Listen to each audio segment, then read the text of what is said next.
Salut à tous, c'est Mickaël, j'espère que vous allez bien. Dans cette vidéo, on va parler de CSRF. La CSRF, c'est le fait de faire une action malveillante à quelqu'un à son insu.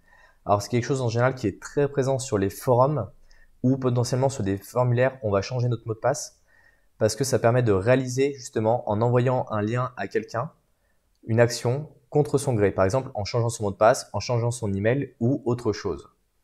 Le problème des forums, c'est souvent que ces informations, elles sont stockées. Donc, quand un utilisateur va mettre sur un post une information et qu'il y a une CSRF qui est possible, eh ben, il va y avoir une exploitation qui va être possible pour toutes les personnes qui vont aller voir ce post.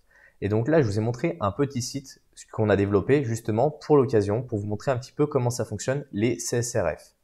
Alors, si vous débutez dans la cybersécurité, je vous invite tout de suite à télécharger le guide qui est disponible dans la description. Il est offert, donc allez les récupérer. Alors ici, vous avez une page d'accueil d'un forum n'importe lequel comme on pourrait retrouver sur Internet. Donc ici, on a notre page d'accueil avec les différents articles sur lesquels on peut avoir différentes informations. Et donc là, ce qu'on va faire, c'est que nous, on va aller essayer de proposer un article.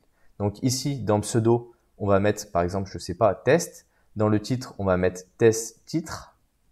Dans la description, on va mettre ce qu'on a envie de mettre par exemple dans la description. Donc voilà. L'URL de l'image, c'est si on souhaite importer une image. Nous, on n'a pas d'image, donc on va mettre nos images.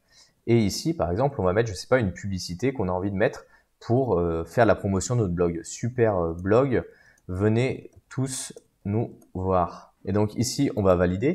Et donc, si on va dans la page d'accueil, on voit que notre article a été envoyé, du moins notre publication a été faite, mais elle n'est pas vérifiée. Donc ici, si on lit plus, on voit qu'il n'est pas vérifié. Il faut que l'administrateur passe pour pouvoir vérifier cet article-là.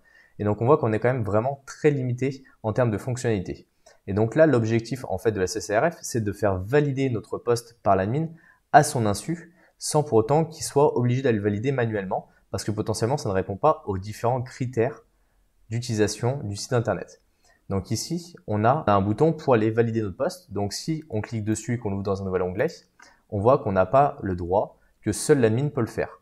Donc ce qui va nous intéresser, nous aussi, ça va être d'aller récupérer l'URL. Et là, je ne sais pas si on a remarqué, mais en fait, si on fait inspecter sur l'image, on voit qu'on a la source qui est nos images. C'est le petit texte qu'on a tapé. Et donc, ce qui va se passer, c'est que lorsque l'admin il va passer sur notre poste, l'image, elle va essayer de se charger. Donc là, on va pouvoir essayer de lui faire une action à son insu, vu comme lui, il a des droits qu'on n'a pas. Nous, en tant que simple utilisateur, on n'a pas la possibilité de valider notre poste. Par contre, lui, en tant qu'administrateur, il a la possibilité de valider le poste.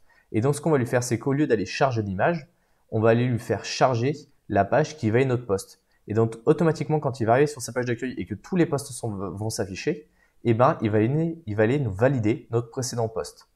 Donc, comment est-ce qu'on peut faire ça? Donc, ce qu'on va faire, c'est qu'on va aller proposer un nouvel article. Ici, on va mettre n'importe quoi, c'est le test du pseudo. On va mettre validation du poste précédent. Donc ça, comme ça, au moins, on saura à quoi ça correspond. La description, ça ne nous intéresse pas bien. On peut mettre validation du poste précédent également. Et ce qui va nous intéresser, c'est l'URL de l'image. Et donc là, l'URL de l'image, on va mettre notre lien ici qui nous permet de valider notre précédent poste. Et donc là, on peut mettre test. C'est pas important, le contenu. Donc ici, on va valider. Donc là, si on regarde notre page d'accueil, on a deux éléments qui sont en validation.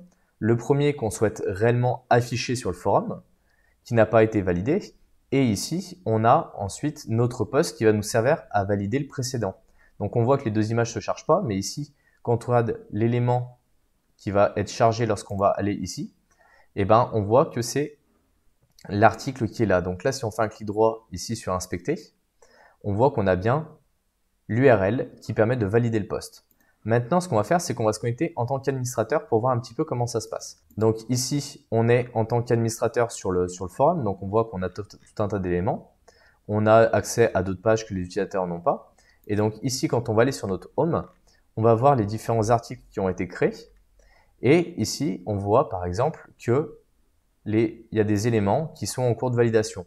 Donc là, soit on prend le temps et puis si on les aime pas, on va les supprimer.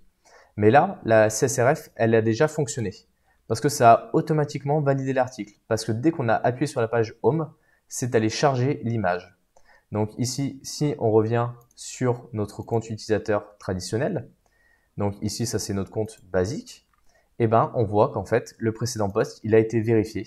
Et donc, on voit que ça tout a fonctionné. Donc, les CSRF, c'est vraiment très vicieux.